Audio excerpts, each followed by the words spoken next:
அஜித் அவர்களும் சங்கர் அவர்களும் வந்து மீட் பண்ணியிருக்காங்கன்ற ஒரு நியூஸ் வந்து இப்போ போயிட்டுருக்கு. சங்கர் இயக்கத்தில் அடுத்து வந்து ரஜினி தான் நடிக்க போகிறதாக ஒரு தகவல். இப்போ திடீர்னு வந்து ரஜினி இடத்துக்கு அஜித் வந்திருக்காது. கங்குவா படத்தோட சீன்ஸ்லாம் வந்து அஜித் அவர்கள்கிட்ட காட்டிட்டு நம்ம மீண்டும் படம் பண்ணலாம் பார்த்துட்டு அவருக்குள்ள ஒரு சின்ன ஒரு பொதி தட்டுது, நம்மளும் ஒரு ஹிஸ்டாரிக்கல் படத்தை நடிக்கணும் அப்படிங்கிற ஒரு சின்ன ஆசை அங்கே தான். தொடரா வெளிவந்த வேள்பாரி மிகப்பெரிய ஒரு தீனிய ஆடியன்ஸுக்கு அமையும். அந்த நாவலை படித்தவன் படிக்காதவன் எல்லாத்துக்குமே வந்து விடாமுயற்சி வருமா வராதா, அதில் கைவிடப்பட்டதா, இந்த படத்தை சீக்கிரமாகவே எடுத்து சீக்கிரமாகவே ரிலீஸ் பண்ணுங்கிறதுல அஜித் வெறித்தனமாக இருக்கார், செம்ம காண்டில் இருக்கார் சொன்னான்.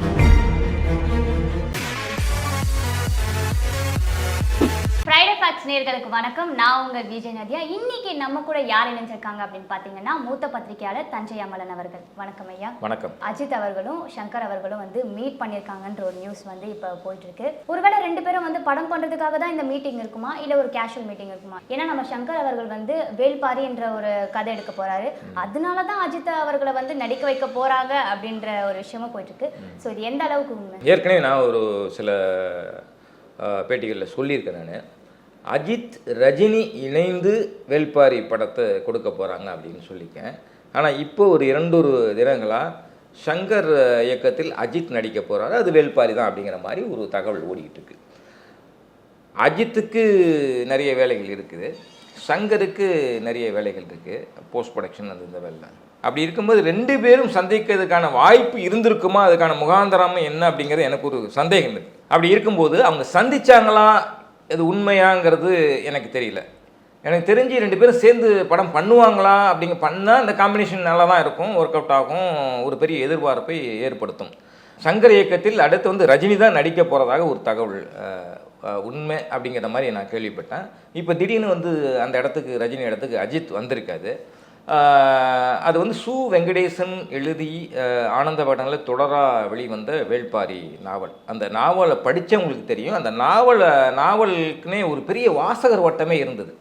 அதுக்குன்னே அந்த வேள்பாரி வாசகர் வட்டம்னே ஒரு வட்டம் உருவாக்கப்பட்டிருந்தது. அந்த அளவுக்கு பிரபலமான நாவல். இன்றைக்கி மதுரை நாடாளுமன்ற தேர்தலில் பெருவாரியான வாக்கு வித்தியாசத்தில் வெற்றி பெற்றிருக்கார் சு வெங்கடேசன். அவருடைய நாவல் தான் மிக பிரமாதமான ஒரு படைப்பு அப்படின்னு நான் சொல்லுவேன். நான் எழுத்து வடிவில் படித்து நம்ம பார்த்து புரிந்து கொண்டதை, நம்ம கற்பனையில் யோசித்ததை அது வந்து படமாக, அது அப்படியே படமாக வெளிவரும்போது மிகப்பெரிய ஒரு தீனிய ஆடியன்ஸுக்கு அமையும். அந்த நாவலை படித்தவன் படிக்காதவன் எல்லாத்துக்குமே வந்து மிகப்பெரிய ஒரு தீனியாக அந்த திரைப்படம் அமையும். அப்படிப்பட்ட ஒரு இதுதான் வந்து இப்போ அஜித் பண்ண போகிறாரு அப்படின்னு சொல்லி எனக்கு தெரிஞ்சு அஜித் இதுவரையும் ஹிஸ்டாரிக்கல் இதில் வந்து பண்ணதில்லை ஸ்டோரி. இப்போ தமிழகம் வந்து முழுக்க அந்த வரலாற்று பின்னணி கொண்ட கதைகளை எடுக்கிறதுல ரொம்ப ஆர்வமாக இருக்காங்க இயக்குநர்கள். நிறைய பொருள் செலவு பண்ணி அதை தயாரிக்கிறதுக்கான சக்தி வல்லமை நிறைய ப்ரொடியூசரும் தமிழ் சினிமாவில் வந்துட்டாங்க.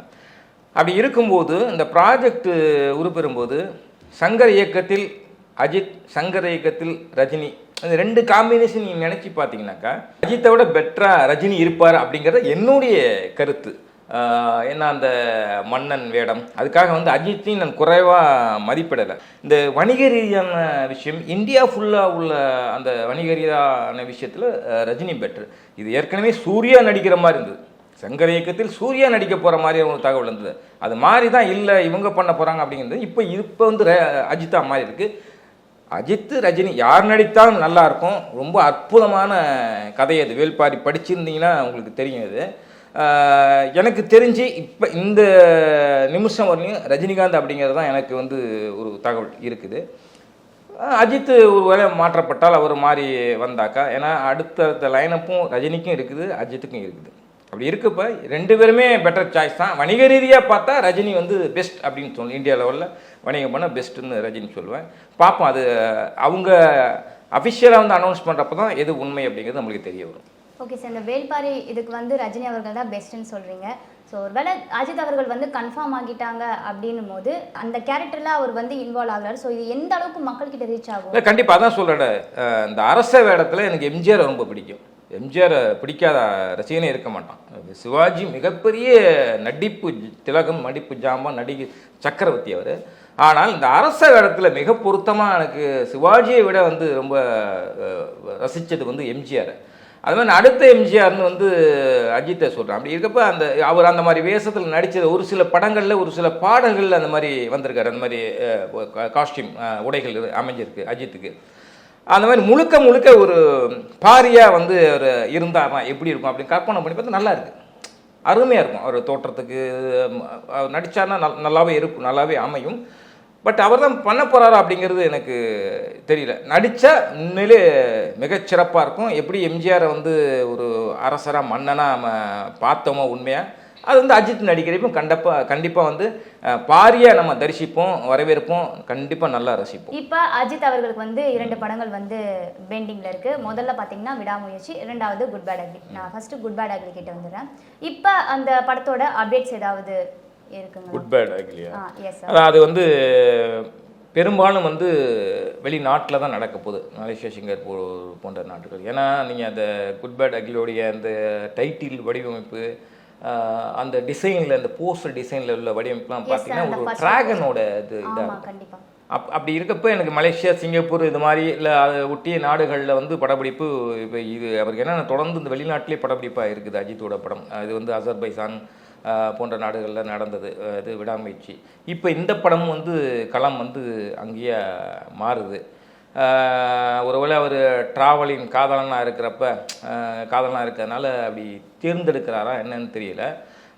குட் பேட் அக்லி அதான் ஷூட்டிங் அடுத்த கட்ட படப்பிடிப்பு நடக்க போகுது. விடாமுயற்சி வருமா வராதா, அதில் கைவிடப்பட்டதா அப்படிங்கிற ஒரு விவாதம் போயிட்டு இருக்கப்ப இந்த படத்தை சீக்கிரமாகவே எடுத்து சீக்கிரமாகவே ரிலீஸ் பண்ணுங்கிறதுல அஜித் வெறித்தனமாக இருக்கார், செம்ம காண்டில் இருக்கார் சொன்னான். ஏன்னா ஒரு படம் வந்து கடைசியாக துணிவு வந்தது, அதன் பிறகு வந்து ரொம்ப கேப் ஆயிடுச்சு. விஜயோட படம் லியோ வந்துருச்சு, அடுத்து அவர் கோட் போயிட்டார், அடுத்து கடைசியாக ஒரு படம் நடிச்சுட்டு வினோத் படம் நடிச்சுட்டு அரசியலுக்கு போவார் அப்படிங்கிறப்ப இப்போ அந்த இடம் இப்போ இருபெரும் தூண்கள், இருபெரும் சக்திகள் அப்படின்னா அஜித் விஜய் அப்படின்றது. அதில் ஒரு தூண் வந்து அரசியலுக்கு போகுது. அப்படிங்கிறப்ப அடுத்தடுத்த லைனப்புக்கு நிறைய பேர் அஜித்திட்ட கதை சொல்ல, நிறைய பேர் அஜித்தை வச்சு தயாரிக்க ரெடியாக இருக்காங்க. அப்படி இருக்கும்போது அதுக்கு அஜித் ரெடி ஆகும். சும்மா ஒரு படத்துக்கும் 1 வருஷம் 1.5 வருஷம் காலக்கெடு எடுத்துட்டா ப்ரொடியூசரும் இதாகிடுவாங்க, கதை சொல்ல நினைக்கிற இயக்குநர்களுக்கும் ஒரு அதிருப்தி ஆயிரும். அதனால் அஜித் இப்போ வந்து இந்த விடாமுயற்சி கொடுத்த தடை வந்து அவர் நிறைய பாடத்தை கொடுத்துருச்சு. ஆனால் இனிமே வந்து சைன் பண்ணுறப்பே ஏற்கனவே பக்காவாக அக்ரிமெண்ட் போட்டு தான் இது பண்ணுவார். இனி வந்து இந்த காலக்கெடுக்குள்ளே எடுத்து முடிச்சிடணும் அப்படிங்கிற மாதிரி சைன் பண்ணிட்டு தான் இப்போ இந்த இதில் இறங்கியிருக்காரு, குட் பேட் அக்லியில் இறங்கியிருக்காரு. அப்படிங்கிறப்ப சீக்கிரமே முடிச்சுட்டு சீக்கிரமாக ரிலீஸ் பண்ணி சீக்கிரமாகவே ரசிகர்களுக்கு ஒரு விருந்தை வைக்கணும் அப்படிங்கிறதுல தலை தெளிவாக முடிவாக இருக்கார். இனி தொடர்ந்து நீங்கள் எழுதி வச்சிங்க, இந்த படத்துக்கு அப்புறம் தொடர்ந்து அடுத்து கடன் அஜித் ரெஸ்ட்டே இல்லாமல் எப்போதும் பார்த்தீங்கன்னா ஒரு படம் முடிச்சுட்டு ஒரு மாதம் ரெஸ்ட் எடுத்துகிட்டு ட்ராவல் போகிறது, மனைவி மக்களோட ஸ்பெண்ட் பண்ணுறது இருப்பார். இப்போ அந்த நாட்களையும் குறைச்சிட்டு தொடர்ச்சி அடுத்தடுத்த அதிரடியை தர அஜித் ரெடியாக இருக்கார். ஓகே சார், ஏன்னா இந்த குட் பேட் அக்லி இருக்குது பார்த்தீங்களா, இது வந்து ஃபர்ஸ்ட் லுக் போஸ்டே வந்து 3 அஜித் அவர்கள் வந்து இருக்க மாதிரி இருந்துச்சு.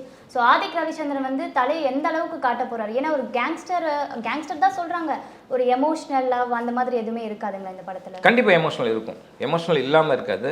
என்ன ஒன்று, ஆதிக்கோட அந்த கடைசி படம் மார்க் ஆண்டனி வந்து ஓரளவு தானே, அது வந்து எஸ்.ஏ. சூர்யாங்கிற ஒரு நடிப்பு அரக்கனால மிகப்பெரிய ஒரு வரவேற்பை நாட் ஓன்லி விஷாலோட படம் விஷால் தான் ஹீரோ அப்படின்னு இருந்தால் கூட எனக்கு அந்த படத்தோட ஹீரோன்னு பார்த்தீங்கன்னா எஸ்.ஏ. சூர்யா தான்.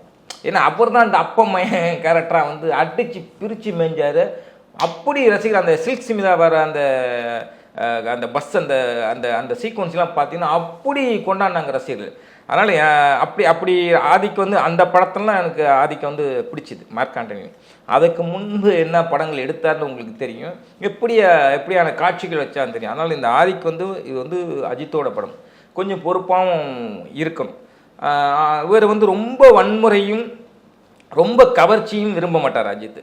அப்படி இருக்கும்போது அஜித் ரசிகரும் கூட அவர் அதுக்கு ஏற்ற மாதிரி ஒரு ஸ்க்ரீன் பிளே பண்ணியிருப்பாருன்னு நம்புகிறேன். என்ன ஒரே ஒரு நெருடல், இதுலேயும் பெரிய வன்முறை தெளிப்பாக இருக்குமோன்னு அந்த அந்த போஸ்டரை பார்த்தா தெரியுது. எனக்கு தெரிஞ்சு ஆயுத வியாபாரியாக ஒரு கேங்ஸ்டராக அஜித் ஒரு கேரக்டர் இருக்கும், இன்னொரு கேரக்டர் ஒரு நல்லவனாகவும் இன்னொரு கேரக்டர் ரொம்ப ரொம்ப கெட்டவனாகவும் இருக்குமோன்னு தோணுது அந்த போஸ்டர் பார்க்குறப்ப. அப்படி இந்த ஆயுதங்கள் இதெல்லாம் பார்க்குறப்ப இன்னொரு லியோ படம் மாதிரியும் அப்படி ரொம்ப குண்டு மலை பொழியிற மாதிரி. சில பேர் என்ன சொல்றாங்கன்னா வேதாளம் கெட்டப் அப்படின்றாங்க சார். வேதாளம் படத்தில் நம்ம தலைவர் ஆமாம் ஆமாம் ஆமாம் ஆமாம் அந்த மாதிரி. ஆமாம் ஆமாம் கிட்டத்தட்ட அது மாதிரி தான். இன்னொன்று அஜித் வந்து மொட்டையாவோ இல்லை நரைச்ச முடியாவோ இது பண்ணுறப்ப அந்த ஒரு இந்த படத்தோட சாயலும் அந்த படத்தோட சாயல் எனக்கு வந்து அஜித் படத்தில் இன்னொரு விமர்சனம் உண்டு, ஒரே மாதிரியான தோற்றத்தை கொடுப்பது அப்படின்னு. ஏன்னா ஒரு கதாபாத்திரம் வந்து அப்படியே தான் இருக்காது. ரஜினியெல்லாம் பார்த்தீங்கன்னா மீசை இல்லாமல் நடிச்சிருக்காரு, தாடி வச்சுனது. கமலஹாசன் சொல்லவே வேணாம், சின்ன வயசாக இருக்கப்பே அப்பனா தாத்தனா இப்படி பல பரிணாமங்களில் கமலஹாசன் நடிச்சிருக்காரு. அந்த மாதிரி ஒரு நடிகனுங்கிறவன் எல்லா கேரக்டருக்கும் பொருத்தமாக இருக்கும். அப்படி பொருத்தமான ஆளை நான் இப்போ சமீப காலமாக பார்க்குறது தனுஷை பார்க்குறேன். அவர் பார்த்தீங்கன்னா ஒரு 25-26 வயசு பையனுக்கு அப்பனா நடிக்கிறாரு. அந்த மாதிரி இருக்குன்னு தவிர ஒரு நடிகன் ஒரே மாதிரி தோற்றத்தை இப்போ தங்களால் அதே விக்ரம் வேற ஒரு விக்ரமாக இருக்காரு. அர்ப்பணிக்கணும், ஒரு அந்த கதாபாத்திரம் மாறணும், கெட்டப் கொஞ்சமாக சேஞ்சஸ் இருக்கணும். ஒரு சின்ன சின்ன சேஞ்சஸ் தான் இருக்குது தவிர அஜித்திட்ட. விஜய்க்கும் இந்த விமர்சனம் இருக்குது. அதனால் கொஞ்சமாக இனிமேல் மாற்றி நடிங்க தலை அப்படிங்கிறது நான் ஒருத்தர் ரிக்வஸ்ட் வைக்கிறேன். குட் பேட் அக்லி அந்த படத்துக்கு முன்னாடி தான் விடாமுயற்சி ஷூட்டிங் ஸ்டார்ட் பண்ணாங்க. ஸோ எதனால் என்ன தடையாக இருக்கும் சார்? ஏன் வந்து ஆரம்பிக்கிற வரைக்கும் இப்படி அப்படின்னு சொல்லிட்டாங்க, சில அப்டேட்ஸ்லாம் விட்டாங்க, திடீர் சத்தமே இல்லாமல் அமைதியாகிட்டாங்களே, என்ன இல்லை இதில் நிறைய பேசியாச்சுங்க. அங்கே இயற்கை இடர்பாடுகள், அசர்பைசான் வந்து இப்போ நம்ம ஊர் இந்தியா மாதிரிலாம் இருக்காது. அது ஒவ்வொரு சூழ்நிலையும் ஒவ்வொரு மாற்றம் இருந்துக்கிட்டே இருக்கும் இயற்கையில். அந்தனால தொடர்ந்து படப்பிடிப்பு நடக்க முடியாத சூழல் நடக்கிறப்ப திடீர்னு பார்த்தா இவங்களுக்கு ஒரு ரைடு அந்த மாதிரிலாம் அதான் இருந்துச்சு லைக்காவுக்கு. அப்புறம் ஃபைனான்ஸ் சிக்கல், அவங்கள்ட்ட இல்லாத பணமே இல்லை, பெரிய ஏகப்பட்ட இது இருக்குன்னு வச்சுங்களேன். இருந்தாலும் அதை வந்து வெளியில் எடுத்து செலவு பண்ண முடியாத ஒரு விடியாப்பு சிக்கலில் இருக்காங்க. அந்த எல்லாமே சேர்ந்து அதில் அப்புறம் அவங்களுக்குள்ளே நடந்த ஈகோ போர் இதெல்லாம் சேர்ந்து அந்த படத்தை தாமதமாக ஆக்கிருச்சு. ஓரளவு முடிஞ்சிச்சு, ஆல்மோஸ்ட் முடிஞ்சிச்சு. அது கண்டிப்பாக விடாமுயற்சி வரும். இப்பயும் சொல்கிறேன், விடாமுயற்சி வரும். ஆனால் எப்போ வரும் எப்படி வரும்னு சொல்ல முடியாது. அடுத்தது என்ன அப்படின்னு பார்த்தீங்கன்னா, அஜித் அவர்கள் வந்து ஏற்கனவே பண்ண டேரக்டர்ஸ் கூடயே மீண்டும் படம் பண்ண போகிறதா தகவல் கிடைச்சிருக்கு. சிவாவா? எஸ், சிவா அவர்கள் தான். ஏன்னா சிவாவும் சொல்கிறாங்க, வினோத்தும் சொல்கிறாங்க. எஸ் சார், அதான் கேட்க வந்தேன். ஏன்னா கங்குவா படத்தோட சீன்ஸ்லாம் வந்து அஜித் அவர்கள் கிட்ட காட்டிட்டு நம்ம மீண்டும் படம் பண்ணலாம் அப்படின்ற ஒரு விஷயம் ஒன்று போயிட்டு இருக்கு. அது எந்த அளவுக்கு உண்மை? கங்குவா ஒரு ஹிஸ்டாரிக்கல் பின்னணியில் ஒரு கதை. அந்த இதழ் கிளிப்பிங்ஸ் இந்த இதெல்லாம் பார்த்துட்டு கிளிம்ஸ் பார்த்தப்பே பாராட்டியிருக்காரு. இதெல்லாம் பார்த்துட்டு உண்மையிலே மிரண்டு போயிருக்காரு. உண்மையிலே சிறந்த படமாக கங்குவா வந்திருக்கு. பார்த்துட்டு அவருக்குள்ளே ஒரு சின்ன ஒரு பொறி தட்டுது, நம்மளும் ஒரு ஹிஸ்டாரிக்கல் படத்தை நடிக்கணும் அப்படிங்கிற ஒரு சின்ன ஆசை. அங்கே தான் முதல் துளி, அங்கே தான் அஜித் மனசுக்குள்ளே விழுது. அப்படி இது பண்ணுறப்ப தான் சிவா அது மாதிரி ஒரு படம் பண்ணலாமே அப்படின்னு அவர் சொன்னதாக நான் கேள்விப்பட்டேன். நான் பக்கத்தில் உட்காந்து கேட்கல, அப்படின்னு நான் கேள்விப்பட்டேன். அப்படி தான் சிவா இயக்கத்தில் அடுத்து ஒரு படம் பண்ண போகிறா இப்படி பேச்சு வந்தது. மடைமாறி இவர் வேல்பாரி பண்ண போகிறார் சங்கர், அதனால சங்கர் இயக்கத்தில் ரஜினி நடிக்க போகிறா அப்படிங்கிற ஒரு தகவல் கசிஞ்சிட்டு இருக்கு. அது உண்மையாக இருந்தால் நல்லா தான் இருக்கும், அது உண்மையாக இல்லையாங்கிறது நமக்கு தெரியாது. இப்படி தான் அவர் ஹிஸ்டாரிக்கல் ஃபிலிமில் கதையில் நடிக்கணும் அப்படின்னு அஜித்துக்குள்ளே விழுந்த முதல் துளி அது. அப்படிங்கிறப்ப சிவா இயக்கத்தில் நடிக்க போகிறார், அடுத்து நடிப்பார். ஹெச் வினோத் இயக்கத்துலையும் அடுத்து நடிக்க போகிறாரு. ஏன் ஹெச் வினோத் அவர் விரும்புகிறாரு அப்படின்னாக்கா, ஹெச் வினோத் இயக்கத்தில் இந்த கதையில் ஒரு சமூக அக்கறை சின்னதாக இருக்கும். ஒரு சமூக பிரச்சனையை லைட்டாக அப்படியே அலசுவார், சின்னதாக சட்டையரும் பண்ணுவார். அதனால ஹெச் வினோத்தை விரும்புகிறார் தொடர்ந்து. ஆனால் 2 பேர் படத்தில் நடிப்பார். அடுத்தடுத்த லைனப்பில் இருக்குமா அப்படிங்கிறது இப்போதைக்கு நம்ம சொல்ல முடியாது. அதை நடிப்பார். ஓகே சார், அப்போ பண்டிகை நாள் அன்னைக்கு தலையோட படத்தை ஏதாவது ஒன்று எதிர்பார்க்கலாமா? இப்படி தான் போது நம்ம எதுவுமே அது ப்ரொடக்ஷன் சைடு இருக்குது. ரெட் ஜெயின் தான் ரிலீஸ் பண்ண போகிறாங்க. அவங்க தான் விடாமுயற்சி வாங்கி ரிலீஸ் பண்ண போகிறா வருது. எனக்கு தெரிஞ்சு அது ஒரு வேளை நடக்காமல் போனால் குட் பேட் அக்லிக்கு அப்புறம் கூட விடாமுயற்சி வர்றதுக்கான வாய்ப்பு இருக்குது. இப்போதைக்கு நம்ம தீர்மானிக்க முடியாது. அந்த ப்ரொடக்ஷன் சைடில் என்ன பஞ்சாயத்து என்ன விஷயங்கள் அதை பொறுத்து தான் நம்ம பார்க்கணும். அதை இவ்வளோ நேரம் எங்களுக்காக உங்கள் டைமை ஒதுக்குனதுக்காக ரொம்ப நன்றி சார். மீண்டும் மற்றொரு வீடியோவில் சந்திக்கிறேன். நன்றி.